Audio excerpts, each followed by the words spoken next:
The technician officially pronounced that sedan's battery deceased right at 7:42 a.m. It wasn't merely weak or struggling, it was totally flat. He scribbled the diagnosis on his clipboard, highlighted the dismal voltage number, and pushed the paperwork across his desk, treating the matter as entirely settled. His verdict was to swap it out. No extra diagnostics needed. Usually, that is precisely how a battery's life concludes quietly, without any fanfare or second guessing. Yet, a few hours later, that exact same battery cranked the engine to life. It turned over sluggishly at the start, gathered momentum, and eventually fired up the motor. There was no trickle charger involved, no jumper cables, and absolutely zero replacement parts. All it took was a tiny chemical tweak that runs cheaper than a diner coffee. That stark inconsistency is what sparked this whole inquiry, simply because it shatters a heavily guarded assumption. We are told that once a car battery kicks the bucket, it never comes back. It's a rule that feels logical. It offers a sense of closure. It makes automotive repair straightforward.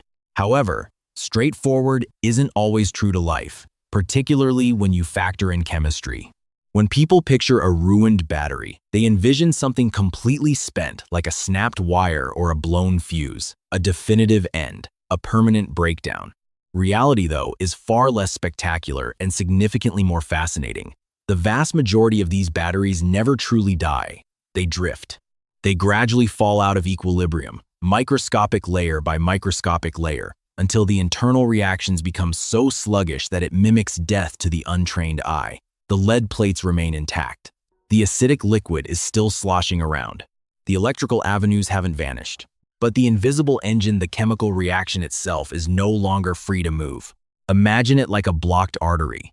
The blood remains inside the body.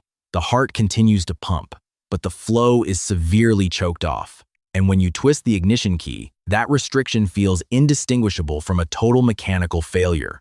Here is a fact that frequently catches veteran drivers off guard. A contemporary automotive battery can completely lose its ability to crank an engine while retaining over half of its original materials. The lead hasn't vanished into thin air.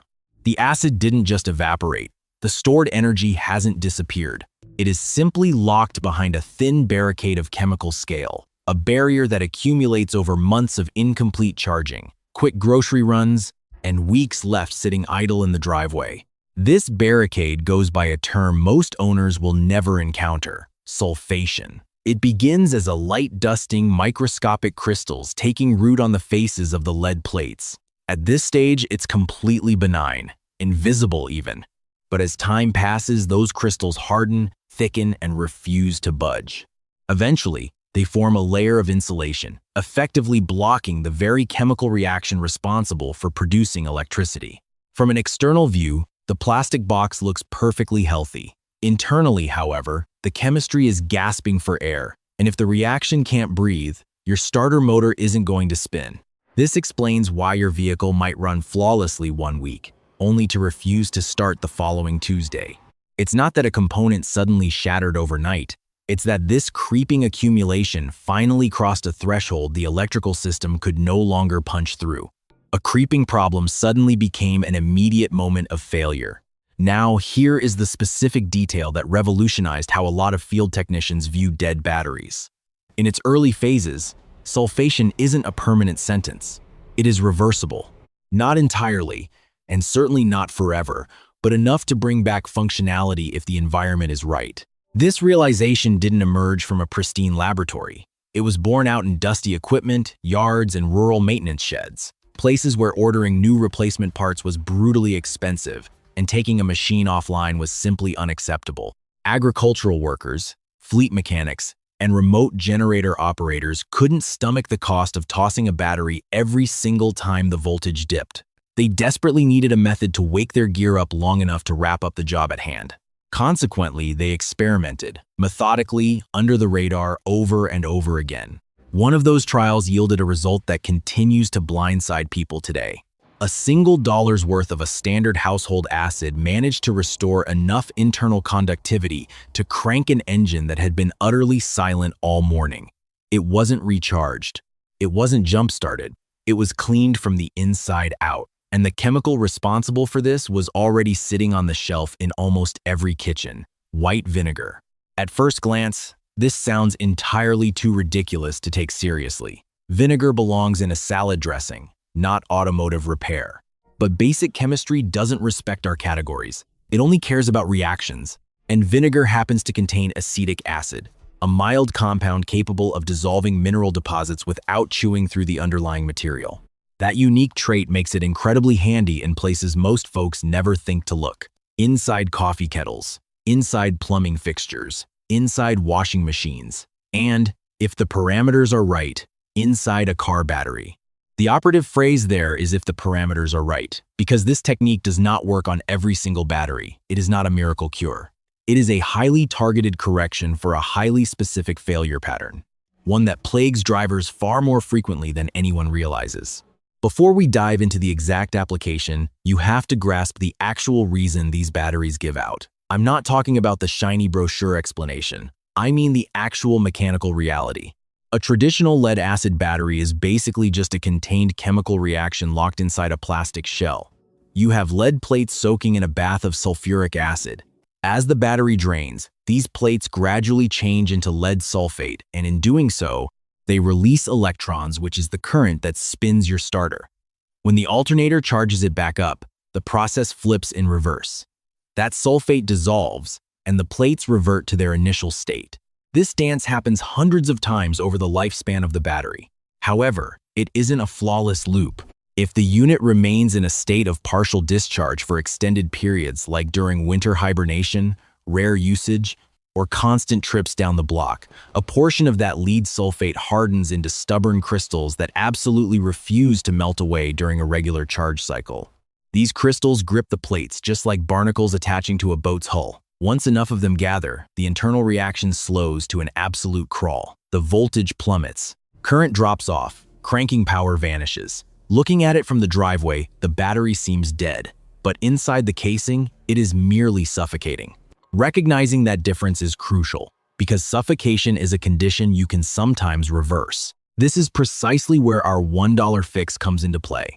Acetic acid reacts with lead sulfate in a specific manner that weakens that rigid crystal structure. It doesn't just melt everything on contact. Rather, it nudges the calcified buildup back into a state where it can rejoin the standard charging cycle. Imagine it like scraping the morning ice off your windshield. You aren't manufacturing new glass, you are just removing the blockage. During controlled tests out in the field, small doses of vinegar managed to bring back measurable voltage in batteries left dormant for months. It wasn't a forever fix, but it proved reliable enough to serve as a standard protocol for emergencies in remote sites. One of those early field tests delivered a shock to everyone in the shop. The battery didn't merely bounce back. It recovered faster than it took to fetch the brand new replacement sitting nearby.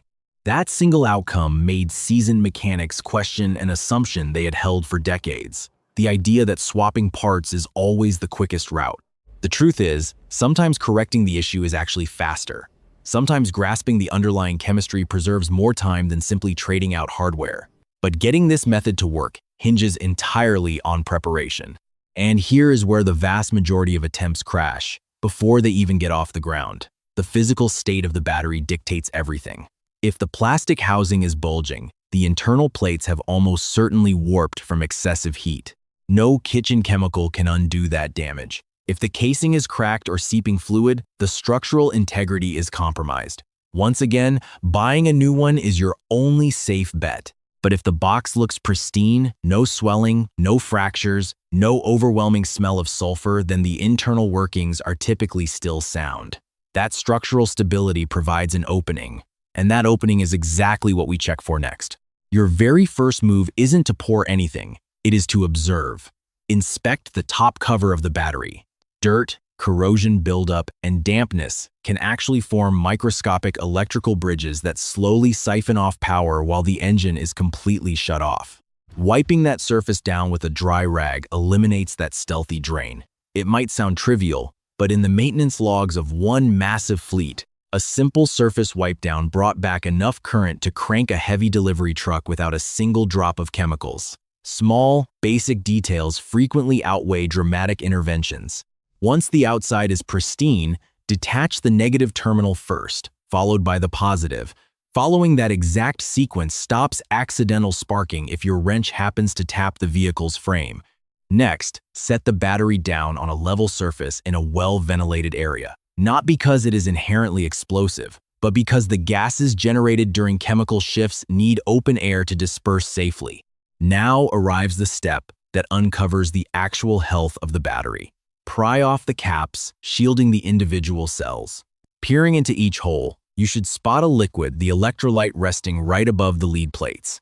The height of that fluid tells the story of how the battery was treated. A shallow level hints at evaporation and neglect. A proper level points to normal use.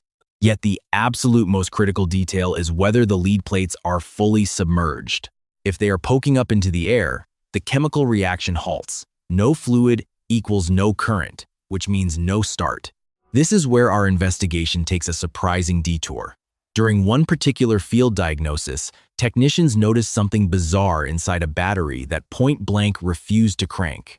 The fluid level was perfectly fine. The voltage meter read terribly, yet the plates inside remained physically unblemished. Nothing was fractured. Nothing appeared scorched. The reaction had merely hit a wall and stalled. And overcoming that exact stall is what the $1 solution was formulated to do. However, right before you introduce the acid, there is a minor measurement step almost everyone bypasses. It is a check that dictates whether this trick will work in 10 minutes or fail outright. We will cover the specifics of that in a moment, because it completely clarifies why certain batteries wake up instantly, while others remain dead silent regardless of what you dump inside them. This forgotten step turned out to be voltage stabilization, a concept so basic it felt redundant on paper, yet it completely altered the success rate of the procedure. Before introducing any foreign liquid, mechanics started verifying one crucial metric: the resting voltage following a brief delay. Not the second after the engine failed to turn over, and not while the casing was still hot, but after letting the battery sit entirely undisturbed for a minimum of 10 minutes. That window of silence exposed the unit's true condition. If the voltage crept back up naturally, even by just a few tenths of a point, the internal chemistry still possessed a pulse. It was weak, undoubtedly. Lethargic for sure, but still breathing. That microscopic bounce proved electrons were still capable of navigating the plates, and that mobility meant a rescue was on the table. If the reading remained flat and entirely stagnant, the plates were typically too far gone to react. Paying attention to that single detail prevented countless hours of wasted effort in heavy equipment yards. It filtered the salvageable batteries from the dead weight before a single ounce of liquid was deployed. And it perfectly illustrated why some interventions were immediate successes, while others were doomed from the start. Now, the actual process begins. With the battery completely at rest and its voltage recorded, pop the caps off again and peer closely down into each chamber. The liquid needs to completely blanket the lead plates, but it shouldn't fill the space up to the brim. If the fluid sits too low, introduce a tiny bit of distilled water first, just enough to get those plates submerged. I emphasize distilled. Absolutely no tap water, no bottled drinking water, distilled only.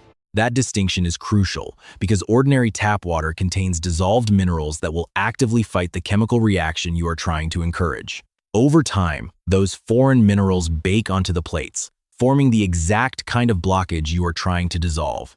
Distilled water is practically pure H2O, meaning it replenishes the fluid volume without sneaking in any saboteurs. Once those plates are safely underwater, it is time to measure out the vinegar. Exactly 1 tablespoon per cell. You do not eyeball this, you do not estimate, you measure. The razor-thin line separating a recovered battery from a ruined one often comes down to this basic level of precision. Grab a syringe, a proper measuring spoon, or a tiny funnel, and introduce the liquid gently into every single chamber. As the vinegar merges with the electrolyte, you might catch a very faint fizzing noise. It is subtle, sounding a lot like carbonation leaking out of a freshly opened soda.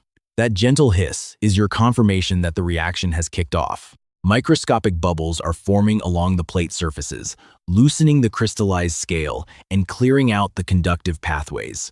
Do not expect any dramatic fireworks. The battery isn't going to magically leap back to full capacity in an instant. The entire process is stealthy, slow, and largely invisible to the naked eye. But deep inside that plastic housing, the chemistry is slowly migrating back toward equilibrium. After the vinegar is in, Set the caps back on top loosely and force yourself to walk away for 15 to 20 minutes. This downtime is absolutely vital. It gives the acetic acid a window to attack that sulfate layer without the added stress of an electrical draw. Picture it like spraying a heavy-duty cleaner on a grease stain and letting it soak in before you hit it with a scrub brush. Up to a certain threshold, extended contact equals a better reaction. And that specific threshold brings us directly to the single biggest mistake people make with this technique: overcorrection. This error almost always stems from a lack of patience during the resting phase. The technician looks at the battery, sees no immediate signs of life, checks the voltage, notices it hasn't budged, and wrongly concludes that the initial dose was too weak. So, they dump in more vinegar. That second pour might feel productive and proactive, but chemically, it knocks the electrolyte completely out of its functional zone. Pushing too much acetic acid into the mix heavily dilutes the core sulfuric acid, actively crippling the reaction rather than boosting it. The voltage plummets even further, and the battery flatlines for good. It wasn't the method that failed. The delicate chemical balance was just totally destroyed. Precision is the victory here. Excess guarantees defeat. There is another hidden pitfall here, and it involves physical agitation. People love to shake or aggressively tilt the battery, thinking it will mix the fluids faster. All that violent motion actually does is stir up the debris sitting at the bottom of the case and launch it straight into the plates, triggering entirely new blockages. This reaction performs best when the fluid is left utterly still, allowing gravity and natural diffusion to handle the mixing. The golden rule is straightforward. Add your measured dose, wait it out patiently, and keep your hands off. Now we arrive at the phase everyone waits for: the real-world application.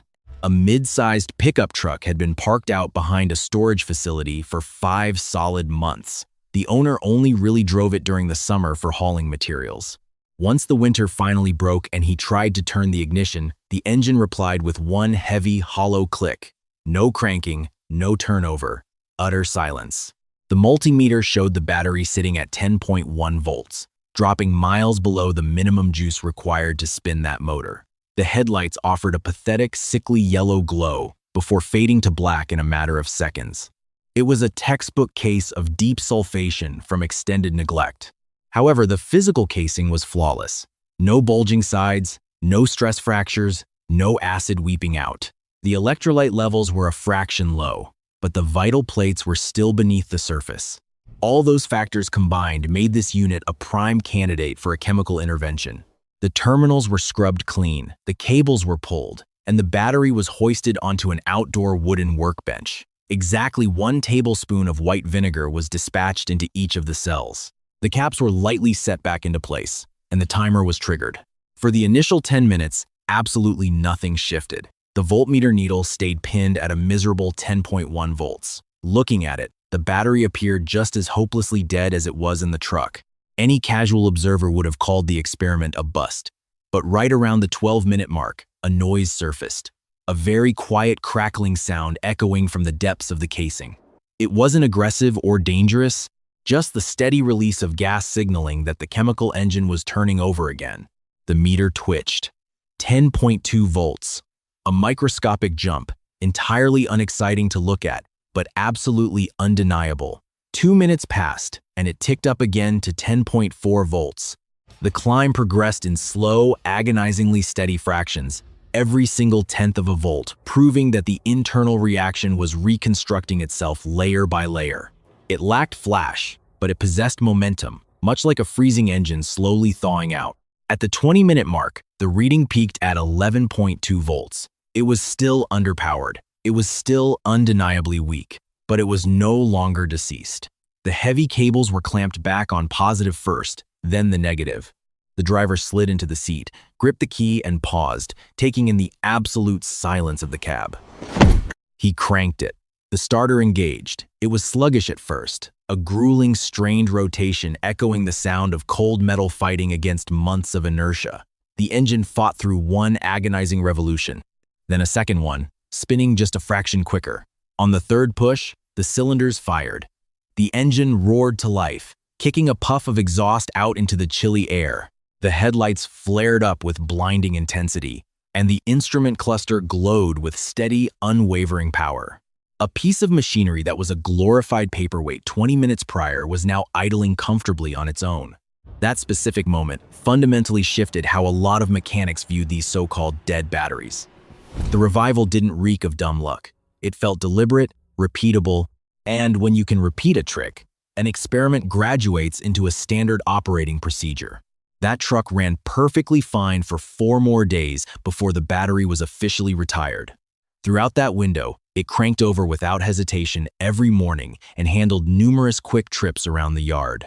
It wasn't providing flawless, factory-fresh performance, and it wasn't a permanent resurrection, but it provided enough raw function to dodge an expensive tow truck and allowed the owner to schedule a proper replacement on his own terms, rather than panicking over an emergency.